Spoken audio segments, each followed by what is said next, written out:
Alright. তো গত রবিবার আমি গিয়েছিলাম হুগলি জেলার বনমালীপুর ব্রহ্মদত্ত ধাম।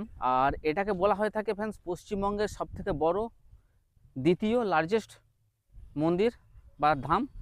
আর হুগলি জেলার প্রথম সবথেকে বড় একটা মন্দির।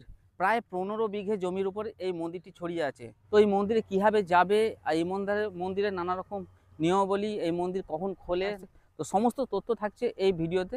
আর হ্যাঁ, ভিডিওটি শুরু করছি ফ্রেন্ডস সেই রাস্তা থেকে।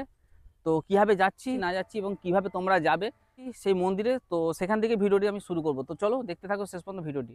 তো চলো দেখা হবে ব্রহ্মদত্ত ধামে।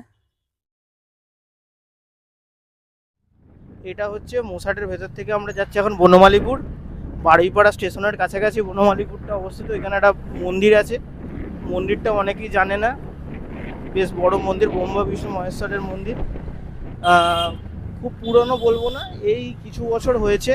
তো ট্রেনেতে যদি আসতে চাও তাহলে সর্বপ্রথম তোমাদের যেটা করতে হবে, হাওড়া থেকে যেটা হচ্ছে বর্ধমান হাওড়া কড, বর্ধমান হাওড়া কডে বর্ধমান দিকে যাওয়ার পথে হাওড়া থেকে মোটামুটি ওই কয়েকটা স্টেশন পার হয়ে বারুইপাড়া বলে একটি স্টেশন আছে। বারুইপাড়া থেকে অটো টোটো যে কাউকে বললেই হবে যে ব্রহ্মদত্ত ধাম যাব, সে নিয়ে চলে আসবে। মোটামুটি স্টেশন থেকে ওই 10 মিনিটের মধ্যে মধ্যে এসে নামিয়ে দেবে। আর যদি কেউ বাসে করে আসতে চাও তাহলে মোসাট থেকে এবার যে সমস্ত অটো টোটোগুলো আছে ওই বাইপাস হয়ে যে আমি বারুইপাড়া স্টেশন যাব, বারুইপাড়া স্টেশনের কাছাকাছি বনমালীপুর নিয়ে চলে আসবে।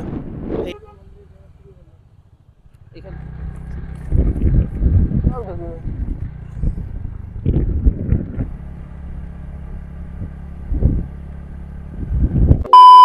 Hello friends, welcome to back my new fresh blog. আবার একটা নতুন ব্লগে তোমাদের সবাইকে স্বাগত। সো গাইস, আমি এখন চলে এসেছি বনমালীপুর ব্রহ্মদত্ত ধাম, যেটা তোমাদেরকে ফ্রেন্ডস একটু আগে লোকেশনটা আর কীভাবে আসতে হবে সেটা তোমাদেরকে বললাম আমি। তো এই দেখো, এই হচ্ছে সেই রাস্তা, বনমালীপুর রাস্তা। আর এই যে এখানে সামনেই দেখতে পাচ্ছ একটা পোস্টার দেওয়া আছে। তো দেখতে দেখতে চলে এলাম মন্দিরে, মা ব্রহ্মদত্ত ধাম। আর হ্যাঁ, আগে তোমাদের এই মন্দিরটি যদি আসো তাহলে কখন কি খোলে সেটা তোমাদের আগে দেখিয়ে দিই, আমি বলে দেবো, চলো। তো সামনে যেমন দেখতে পাচ্ছ মন্দির খোলা হয় সকাল 7টা, আর মন্দির বন্ধ দুপুর 1টা, আর বৈকাল 3টে, রাত্রি 8টা। আর এই অনুষ্ঠান আর নিয়মাবলী। আর ঠিক ধামে ঢোকার ঠিক সামনের এই হচ্ছে ঠিক গেট। চলো, আচ্ছা, এই হচ্ছে মেন গেট, যেটা দিয়ে আমরা প্রবেশ করলাম, ঘুরে এলাম। আর এই হচ্ছে সামনে দেখো, এই সামনের গেট মন্দিরের ভেতরে প্রবেশ করার। তো আমরা চলো ভেতর দিকে প্রবেশ করি আর মন্দিরটা তোমাদের ভেতরে দেখাই ঘুরে।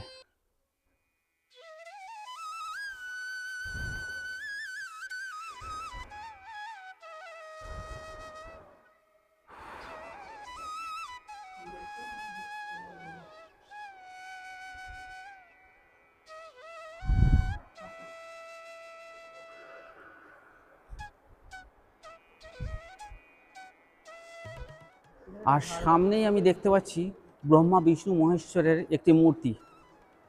মানে আমরা এখন আছি মন্দিরের 3 তলায়, মানে 2 তলায় আছি, তাই তো? আমরা 2 তলার উপরে আছি। আর সামনে এটা দেখো, আর সামনে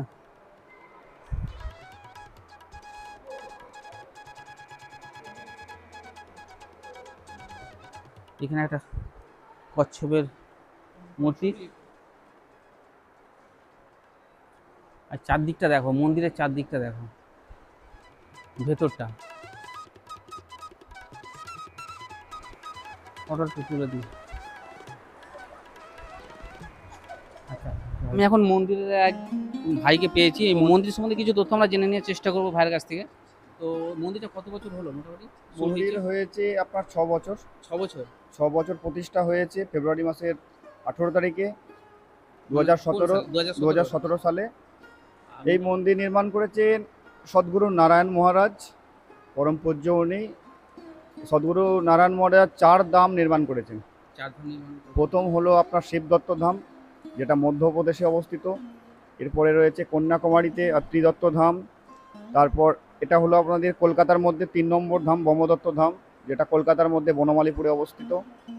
আর রয়েছে উত্তরাখণ্ডে ত্রিদত্ত ধাম নির্মাণ করেছেন। এই ভারতের অনেক মন্দিরের সাথে মিল রয়েছে, কিন্তু কোনো মন্দিরকে কপি করে বা তার কোনো ডিজাইন এরকম করে সেরকম কিছু নির্মাণ নয়। এনাদের মহারাষ্ট্রীয়ন যারা আছে গুরুজির শিষ্যবর্গ, ওনাদের পছন্দ মতো মন্দির নির্মাণ করা হয়েছে। কোনো বিশেষ দত্তগুরু দত্তাত্রিক ভগবানের বিশেষ দিন হলো বৃহস্পতিবার। এই বৃহস্পতিবারে আমাদের এখানে মহাপ্রসাদ খাওয়ানো হয়, এর জন্য কোনো মূল্য লাগে না। দুপুর 1:30 আরতি হয়, আরতির শেষে টোকেন দেওয়া হয়, সেই টোকেন সংগ্রহ করে মহাপ্রসাদের জন্য সকলে যায়, বিনামূল্যে মহাপ্রসাদ পায়। এবং সন্ধ্যা 7টার সময় আরতি হয়, সেই সন্ধ্যা 7টা আরতির পরে 7:20 আমাদের এখানে পালকি রয়েছে। এই পালকিতে ভগবান দত্তগুরুর চরণ পাদুকা নিয়ে এই মন্দিরে 5বার পরিক্রমা করানো হয়। সেই পরিক্রমার পরে আবার 9টার সময়, রাত 9টার সময় আরতি হয়ে তারপর মন্দির বন্ধ হয়। ঠিক আছে, তোমার আপনার নামটা? আমার নাম সোমনাথ মাঝি, আমি এই মন্দিরের স্টাফ। তো যেমন কি তোমরা শুনলে যে এই মন্দিরের নিয়মাবলী বা এই মন্দির তৈরির খুঁটিনাটি, তো যাই হোক, তোমরা যদি এই মন্দির আসতে চাও বা এখানকার প্রসাদ তোমরা যদি গ্রহণ করতে চাও, অবশ্যই আসতে পারো। টাইমটা তোমাদের বলেই দিলাম, আর টাইমটা আমি দিয়ে দেবো, ডিসক্রিপশানে দিয়ে দেবো, কখন কি আসতে হবে না আসতে হবে। তোমরা এসে এই মন্দিরের ভোগ বা প্রসাদ গ্রহণ করতে পারো, আর একবার চাইলে অবশ্যই এই মন্দিরে এসে ঘুরে যেতে পারো। আর হ্যাঁ, এখন আমি আছি ঠিক মন্দিরটা তোমাদেরকে দেখালাম, ঠিক মন্দিরের নিচে, এটা হচ্ছে নিচতলাটা, এখনো কাজ চলছে।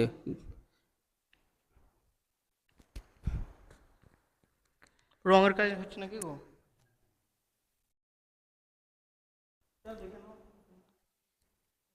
এখানে শিব বাড়িপাড়া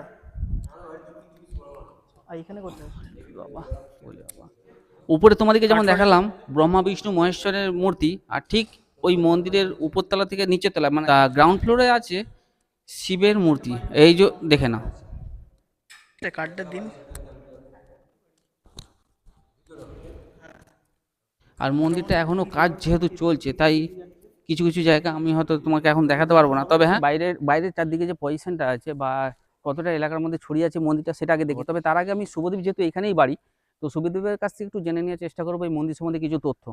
তো শুভদীপ, বলে যাও। ব্যাপারটা হচ্ছে যে এইখানে এর 4টে ব্রাঞ্চ আছে, ঠিক আছে? এটা একটা ট্রাস্টের মন্দির, এর 4টে ব্রাঞ্চ আছে। এটা একটা মহারাষ্ট্র একটা সংস্থার মন্দির। এলাকা প্রচুর বড় আপাতত, কিন্তু এখন ডেভেলপিং, এখনো পুরোপুরি ডেভেলপড হয়নি। একটু সাইডগুলো দেখাতে বলো, তাহলে এখনো মোটামুটি কাজ চলছে, এখনো কাজ মোটামুটি কাজ চলছে এই মন্দিরটা। আর কমপ্লিট হতে মোটামুটি এখনো 2-3 বছর লাগবে। যে না, এই যে মন্দিরটা হয়েছে, অনেকেই আমাদের আরামবাগ বলো বা কলকাতা বলো সাইডে, অনেকেই হয়তো এই মন্দির সম্বন্ধে জানে না। এখানে মেনলি যখন থেকে আসছি তখন তো এইগুলোও ছিল না, এই যে টাইলসগুলো যেগুলো লাগানো আছে বা এগুলো ছিল না। জাস্ট এরকম ঢালাই কংক্রিট যেমন দেখতে পাচ্ছ নিচে, এরকম ছিল।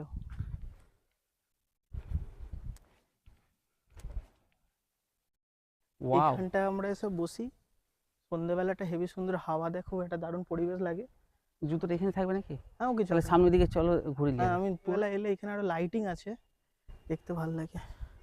যে জায়গাটা ওই দিকটা হচ্ছে তোমার স্টেশনটা, বারুইপাড়া স্টেশন ওইদিকে পড়ছে, ওইদিকে বারুইপাড়া স্টেশন। এই দিকটা দেখো, এই দিকটা হচ্ছে তোমার সিঙ্গুর হয়ে তোমার এই দিক দিয়ে তারকেশ্বর চলে যাচ্ছে, আর এই দিকটা হচ্ছে তোমার কলকাতা। আর এই দিকটা কলকাতা চলে যাচ্ছে। আর এই রোডটা কোথায় চলেছে? এই কোন রোডটা? যে রোডটা দিয়ে আমরা এলাম, এই তো এই দিকে চলে যাচ্ছে বারুইপাড়া, আর ওইদিকে চলে যাচ্ছে সিয়াখালা। আসলে ঘড়ির কাঁটায় বাজে দুপুরই বলতে পারো, কারণ এখন প্রায় 12টা বাজতে যাচ্ছে।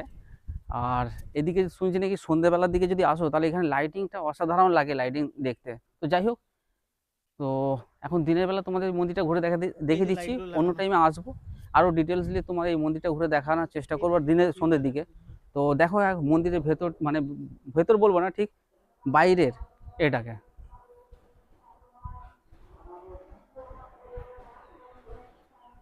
এখন ভেতরে পরিষ্কার পরিচ্ছন্নতার কাজ চলছে।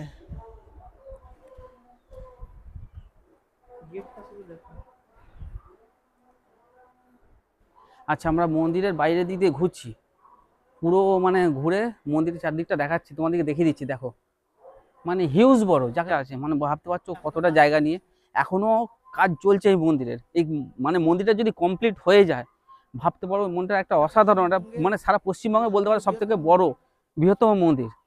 আর এই মন্দিরের প্রচার খুব একটা এখনো হয়নি, আর আমিও শুনিনি, এই ফার্স্ট টাইম আমি শুভদীপের মুখ দিয়ে শুনলাম, আর তাই আমি দেখতে এলাম।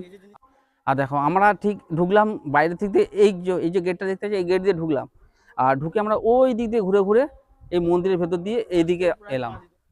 তো আজকের ভিডিওটি কেমন লাগলো অবশ্যই দেখে জানাও। তো চলো ভিডিওটি আমি এখানে শেষ করছি। আশা করি ফ্রেন্ডস ভিডিওটি তোমাদের ভালো লেগেছে, আর যদি ভিডিওটি ভালো লাগে ফ্রেন্ডস অবশ্যই চ্যানেলটিকে সাবস্ক্রাইব করে দাও, লাইক করে দাও, শেয়ার করে দাও। তো চলো আবার দেখা হবে নতুন কোনো একটি জায়গায়, নতুন কোনো একটি ব্লগে। তো গুড বাই, ভালো থেকো।